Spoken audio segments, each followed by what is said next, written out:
All right, welcome back. Right where we left off, we just found what A, B was, and we got that answer.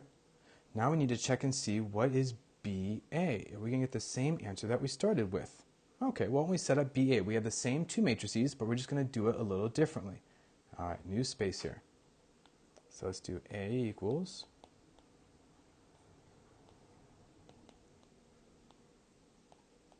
B equals. Okay, but I want to do BA. So actually, for me, it's a little bit easier visually if I flip them.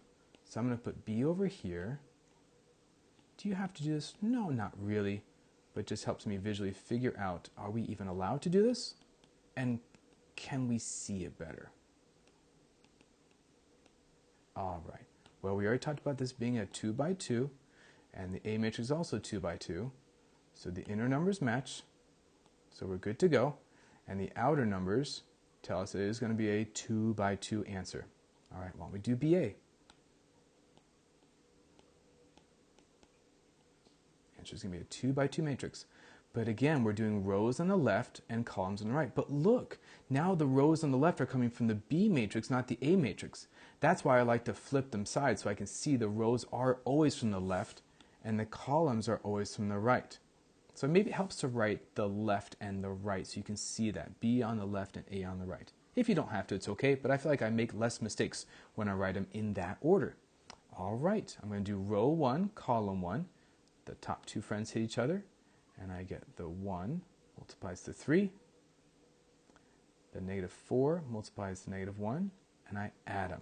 Now I'm going to start doing a little bit more with mental math. Let's see, 1 times 3, negative 4 times negative 1, and we add them. I should get, there you go. Okay, let's move over to the top right. That's row 1, column 2. All right, so now if you see friend 1 and friend 1, that's 1 multiplying the 2 and the negative 4 multiplying the 0. So basically that's just 1 times 2 because the 0 cancels out. All right, bottom left. Now the bottom left, I'm actually going to take row 2 with column 1 on the right. Okay, so now this first term is going to multiply this first term, and this second term is going to multiply this second term. All right, mental math, ready? 2 times 3 plus 1 times negative 1. All right, for the last one, we get row 2, column 2. So again, that's row 2 here and column 2 here. All right, match your first terms and match your second terms. That's going to be 2 times 2 plus 1 times 0, or basically just 2 times 2. Great job. Now, do you remember what the answer to AB was? Is this the same thing as the original AB that we got in the last video? You'll see, no, it's not.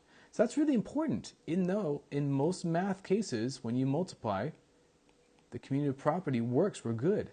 But in matrix land, it's not always the truth. So if I ask for you for AB, and you find it, and I say, can you find BA? You can't just put the second answer that you got just beforehand.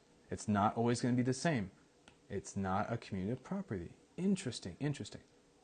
Okay, let's go a step further now. Good job on that. Can we go even further? Here's 3 different matrices, A, B, and C. And using those 3, really good practice. Can you try example number 1, which by order of operations, it looks like we're going to do addition first, and then take your answer and multiply in with the outside matrix A from the left.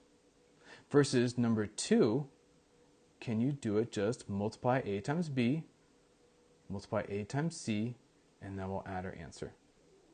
Now, just looking at it, is that going to be the same thing?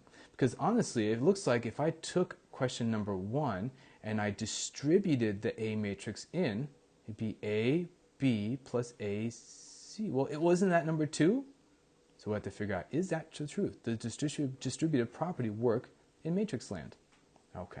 So why don't you pause the video, go ahead and set up and try it, and you can check back with me and see if we get the same answer, folks.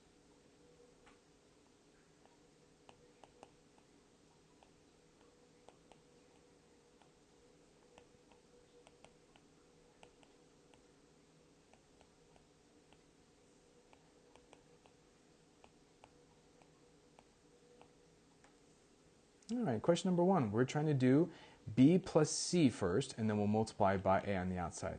All right, b plus c. We can only do that if they have the same dimensions or the same size, and they do, so we're allowed to do this. Remember, we just add the corresponding entries.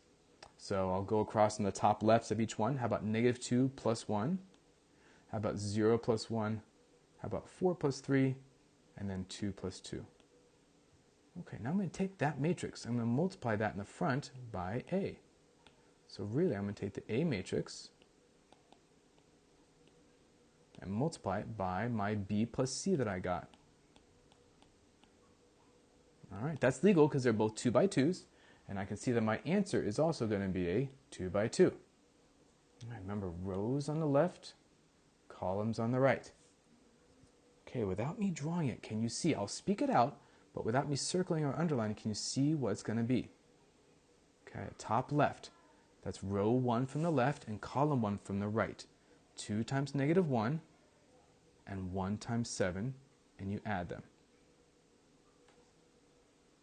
Okay, on the top right, we're going to take row 1 on the left and column 2 on the right. So the 2 multiplies the 1, and the 1 from the left multiplies the 4. Okay, bottom left. How about row 2 on the left, column 1 on the right? So we get 1 plus 21. -1 times -1, and 3 times 7. Finally, on the bottom right, we get row 2 on the left, column 2 on the right. The -1 hits the 1, and the 3 hits the 4. All right, there's my final answer for question number 1. Our job is now, can we do question number 2 and see, do we get the exact same answer that we started with? All right, so let me set that up. Let's see how that looks. What if we do AB, and then over here I'll do AC, and then eventually I will add them together. So the A matrix was, the B matrix is, all right, let's just do that far. Those are both legal because it's 2 by 2s, so the inner numbers match, and the answer will be a new 2 by 2. All right, rows on the left, columns on the right. First entry, row 1, column 1. 2 multiplies -2, and the 1 multiplies the 4. And I get top right, row 1 on the left, column 2 on the right. 2 multiplies the 0, and the 1 multiplies the 2. All right, in the bottom left, I get row 2, column 1. The -1 multiplies the -2, and the 3 multiplies the 4. And finally, on the bottom right, row 2 with column 2. -1 multiplies the 0, and the 3 multiplies the 2. All right, let's try AC now over here. And then we'll add them together and see if we get the same answer that we did from before. A times C, C being, okay, again, legal, 2 by 2s. My answer is a 2 by 2. Here we go. I'm going to do this really slow, but see if you can figure out why. On the top right, on the bottom left, and on the bottom right. And that's what AC would look like. And our last step in this example, let's add them together, which is legal because they are both the same dimensions, same size. We just add the corresponding entries, and we get 0 plus 5, 2 plus 4, 14 plus 8, and 6 plus 5. All right, that's my final answer there. Now, does he match what I did when I did B plus C first, and then multiplied by A? So 5, 6, 22, 11, and look at that, 5, 6, 22, 11. So the distributive property works. The commutative property, maybe not so much, but the distributive property works. So when you approach that problem again, did you have to do it like number 1, or could you do it like number 2? Either way works. And that's great, because in order to sum up now everything, here are all the properties of multiplication that we're allowed to do. So major properties. Now you don't have to necessarily memorize the words on the right hand side, just know what you're allowed to do. Just know these on the left, folks. All right, I've got three matrices here. And let's let C just be a scalar. Remember, scalar is just a number. Well, let's start. I'll tell you that the associative property works, which means if I want to multiply BC first and then multiply my answer by A, great. Or would it be better to multiply the AB first and multiply by C at the end? But notice that C is on the right side. That's really important. We can't switch the order around. We have to maintain the same order that we started with. The second one is distributive property, but we're going to break it up into either left or right because as we see, order does matter. So this is called left distributive because I can distribute the A into from the left. And that becomes AB and AC. Notice that the A has to be on the left. Versus right distributive, you can also distribute it from here like we can in any kind of algebra or math, but just notice how we maintain that C is always on the right and C is always on the right. So order really does matter. That's the point. And the final one, friends, is the associative property of scalar multiplication. And that just says if you're multiplying matrices by scalar, you can really multiply in any order you want. I can do A times B first and then multiply the whole thing by the scalar C. Or maybe the C is just going to hit the A first and take your answer and multiply B.